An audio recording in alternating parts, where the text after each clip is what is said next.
Welcome to Bonjour, Hello, Hola. Today we're going to be working on your speaking skills. You're going to place an order at a cafe in Spanish. I'll be the barista and you'll be the guest. After I say my line, you'll see a phrase in English on your screen. Translate that phrase aloud to Spanish and keep the conversation going. Here we go. Hola, buenos días. ¿Cómo estás?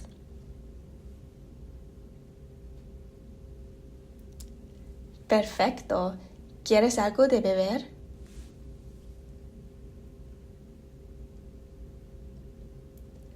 Muy bien. ¿Lo quieres grande o pequeño? Excelente elección. ¿Para aquí o para llevar?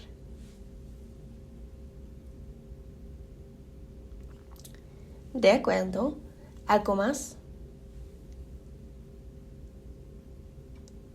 Muy bien. Son 5,50 €.